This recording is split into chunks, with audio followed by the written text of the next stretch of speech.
Hi everyone, and welcome to today's video on exponential equations and inequalities.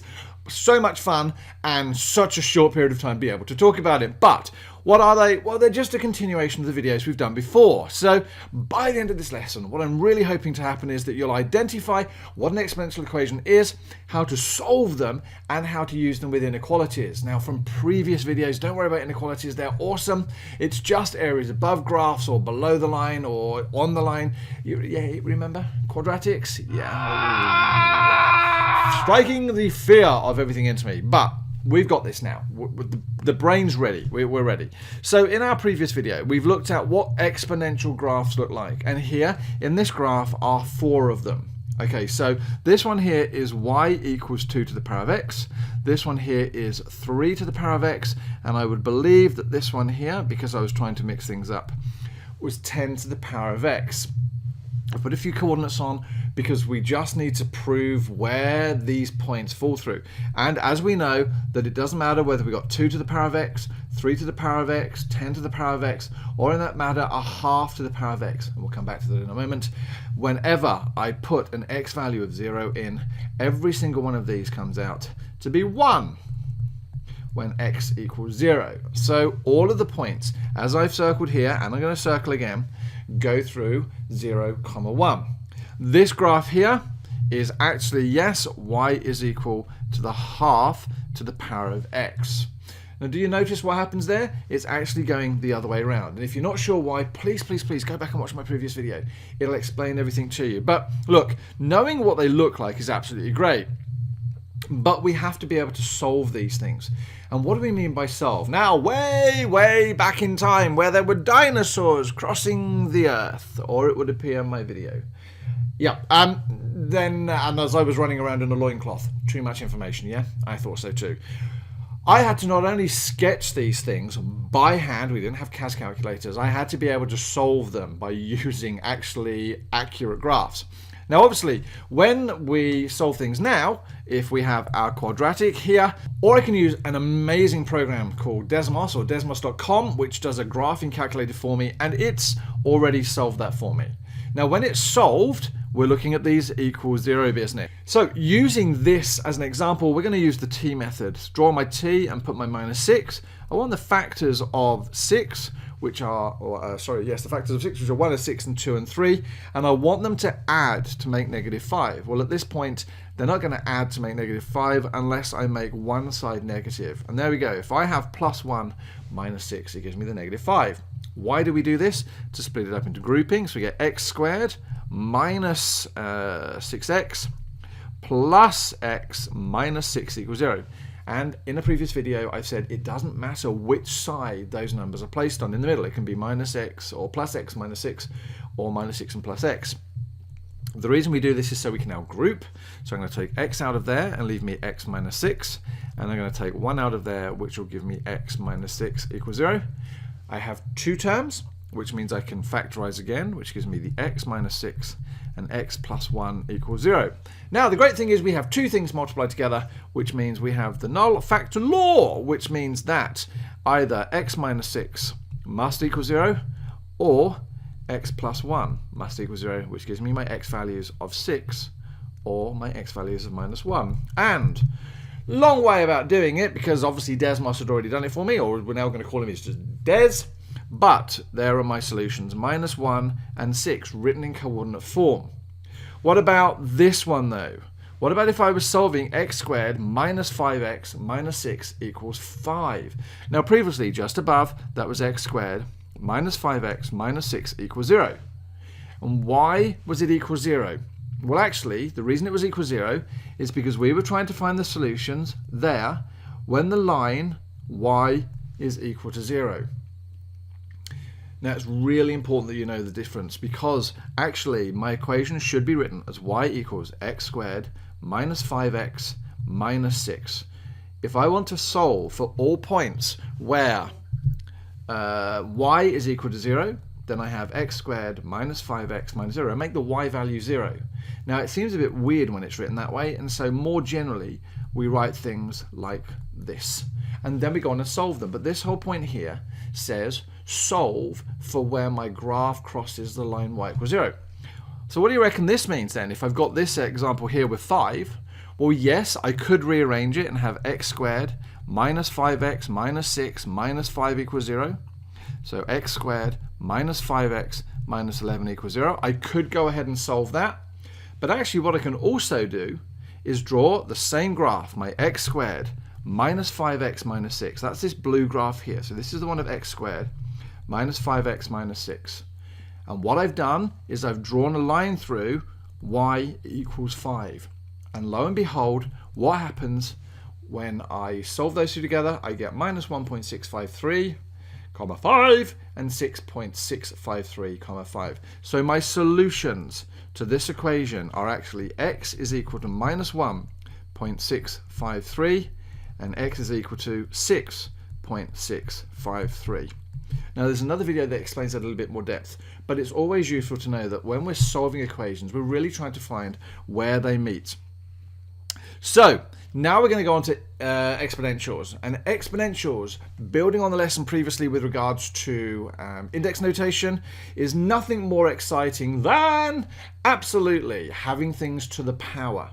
So do you see the 3 to the power? Do you see the 243? Absolutely. So the question's saying to me, 3 to what power is 243? Now I can do this the hard way using my fingers, or I can actually go, right, let's think about my bases and my powers. If I can turn 243 into 3 to some sort of power, then I can actually equate the coefficients, equate the powers. And you're going to say, what does that mean? Well, what's 3 times 3? 9. Times it by 3, 27. Times it by 3, 81. Times that by 3, what do we get? 81 times by 3 just so happens to be 243. And you're going to say, well, can I use my calculator? Well, of course you can use a calculator, but I really wouldn't. Because these type of things you should be able to do in your head or by using pencil and paper. So I now know the number 243 can be expressed as 3 to the power of 5. Now that equal sign literally says what's on the left hand side has to be exactly the same as what's on the right hand side. And so because the big 3 and the big 3 is the same, then whatever this x must be the power. And so I can state that in this situation, x equals 5. The basics for all of these questions is to try and get it so that the big numbers, the numbers connected to the powers, are exactly the same. Look at this example here. Find the value of x for which 4 to the power of x minus 1 equals 1024. Right, so let's see how we can do this. 4 to the power of x minus 1 is 1024. So I'm going to try and take 1024 and say, how many times do I multiply 4 by itself to get 1024? Well, we get 4 times 4 is 16, times by 4 is 64, times by 4 is, 64, 128. No, it's not. It's 256. And times that by 4 just so happens to be 1024. So I've got 1, 2, 3, 4, 5. So I now know the number 1024 can be written as 4 to the power of 5. That equal sign say they must be identical. So the power of this 4 and the power of that 4 must be exactly the same. So I can now say that x minus 1 is 5. And so the solution to this is x equals 6. See what I'm doing? I'm just trying to make the powers exactly the same. And it doesn't matter how complicated they say they're going to make it. Why? Because, making this a little bit bigger so that we can see it, 5 to the power of x minus 4 is equal to 25 to the power of minus x plus 2. Now what I'm going to do first things is put that in brackets just to make it a little bit clearer for me. Well, I've got a base of 5 here and I've got a 25, and I just so happen to know that 25 is 5 squared. So let's rewrite 25 as 5 squared all to the power of minus x plus 2. And do you see where I'm going with this? Do you remember previously 2 squared cubed? When you had a power of a power, what did you do? You multiplied the power, and that's exactly what I'm going to do here. Now 5 to the x minus 4 stays the same. But this now comes 5, and I'm going to 2 times all of that, minus 2x plus 4. I've got the same base equal to the same base, so the powers must also be the same. So I'm going to write x minus 4 is minus 2x plus 4. Let's get rid of this for a moment because I'm running out of room. move them around, so I'm going to get 2x plus x is equal to 4 plus 4. So 3x is equal to 8, and so x is equal to 8 on 3. So to solve this, x would need to be equal to, yes, 8 on 3. Not a particularly nice number, but the principle is the same. Now, there are trick questions in maths all over the place. Why? Well, because that's how we test your understanding. We're not deliberately trying to trick you, but yeah, maybe a little bit. In this situation, believe it or not, this question here is actually a hidden quadratic. In there is a quadratic equation. How do we know this? Well, actually the trick here is knowing that I've got a 3 to the power of x and a 9 to the power of x. So how does that help me? Well, if you remember, 9 to the power of x could be written as 3 squared all to the power of x. Happy with that? Which actually can be written as 3 to the power of x all squared. Because remember, 2 times x and x times 2 are exactly the same thing. But as it turns out, this is going to be really, really important to me. So I can now write 9 to the power of x as 3 to the power of x squared equals 12 times 3 to the power of x minus 27. Now, can you see the quadratic in there? No? Well, that's because this 3 to the power of x is making things look a little bit funky. So why don't we say, for the moment, let the value of a or m or n, I don't really care, obviously not x, why don't we let the value of a equals 3 to the power of x? And so now that becomes a squared equals 12 times a minus 27. I've literally just substituted. Easy peasy lemon squeezy. So a squared is equal to 12a minus 27. And do you see it? It's a quadratic. So again, as a quick recap of the T method, this is the way I like. I'm going to write this out as a squared minus 12a plus 27 is equal to 0. Draw my t, and I want this value times this value, which is 27.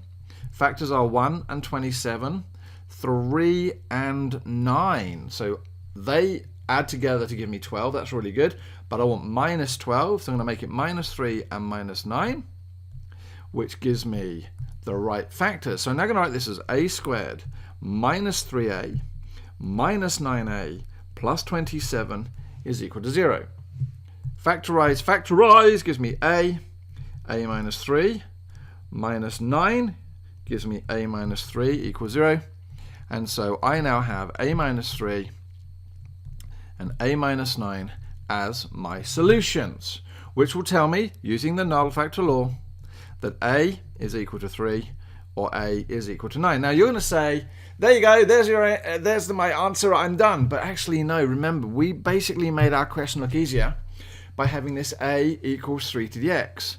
So I now know to say, well, okay, 3 to the power of x must equal 3, or 3 to the power of x must equal 9. I've just replaced my a with the 3 to the power of x.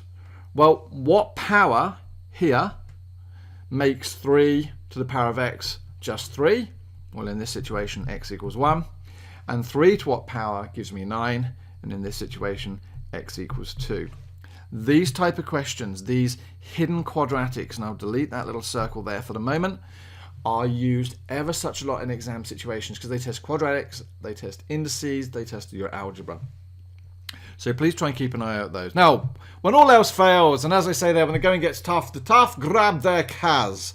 And the great thing is your CAS can do this using what we call the solve function. So, loading up your Classio ClassPad, and again, sorry guys for the TI Inspire, don't have a video for this at this moment in time, but maybe one day soon.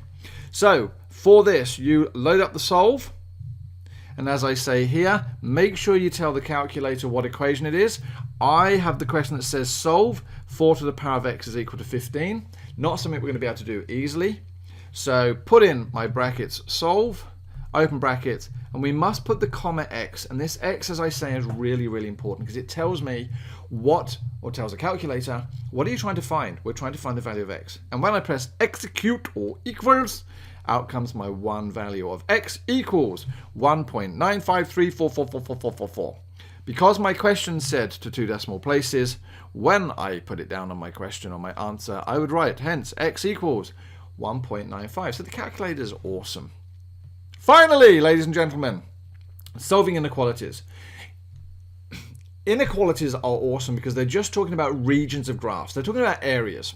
They're talking about sort of, give me values of x that give me a particular answer. And by this, we normally have just one value of x, or maybe if we're solving quadratics, 2 values of x. But what if there were like hundreds, thousands, millions of answers? Well, we have to be able to express them. And here is an example here of x squared minus 5x minus 6 is less than 0. Now, while I have a beautiful graph just there, what I need to make sure is that I sort of understand what it's actually trying to tell me. Now, we've already had the solutions to this as x equals plus 1, and x is equal to 6.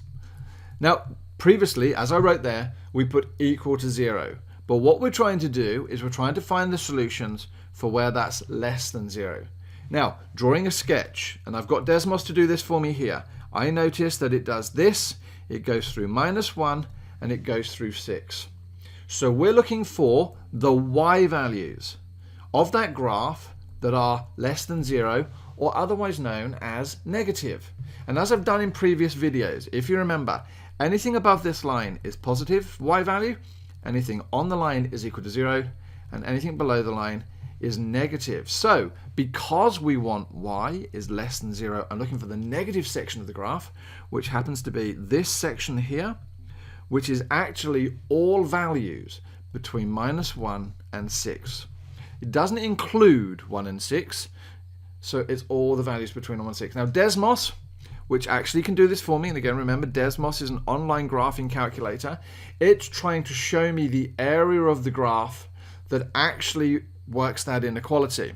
The problem is it does all the shading above and below. So sometimes we need to interpret. But again, what it's actually trying to find me is the information we're trying to need is the bit below the line between -1 and 6. So how can we do this with exponentials? Well, we have 32 to the power of x is greater than 2. Now, whether we've got an exponential sign, whether we've got an inequality or not, doesn't actually matter. I always say to people, imagine the inequality as an equal sign. Don't write it as an equal sign. Please don't write it as an equal sign, but just imagine it's an equal sign. If I'd written 32x equals 2, hopefully you'd all say, oh, hold on, 32, I need to get that into a power of 2. Well, I'm going to do that. So 2, 4, 8, 16, 32. So I now know I can write that as 2 to the power of 5. X is greater than 2. I have a power of a power. So 2 to the power of 5x is greater than 2 to the power of 1. Are these the same? Yup! So I now know that 5x must be greater than 1. I'm just comparing those powers. The same stands true for the powers. So x is greater than 1 over 5. And so what we're saying is, for this to be true, every value of x greater than 1/5 will make that inequality true. So there is an infinite number of solutions for this. And let's just check. If I said, for example, x equals 1, where it is greater than 1/5, then is 32 to the power of 1 greater than 2? Well, I should go. It absolutely is. Oh, I want Cocoa Pops now. I'm all hungry. See how it works? Inequalities, just like equal signs. I'm going to make this a greater than sign just to give it a bit of a interesting dimension. So now I've got 2 to the power of minus 3x plus 1 is greater than 1 over 16. Now a lot of people go, oh, that's way complicated, but it isn't. It's bringing the power stuff back together. I know that 16 is 2, 4, 8, 16. I know it's 2 to the power of 4. So 1 over 16 must be 1 over 2 to the power of 4. Well, I don't like fractions, so I can bring something from the bottom of my fraction to the top by making the power negative. So I know that 1 over 16 is exactly the same as 2 to the power of minus 4. Now, why would that be useful to me? Well, look, whereas this was 2 to a power, this now becomes 2 to the power of negative 4. And are the bases the same? Yes! So what does that mean I can do? I can now equate my power, so minus 3x plus 1 is greater than negative 4. Take 1 away from both sides, minus 3x is greater than negative 5.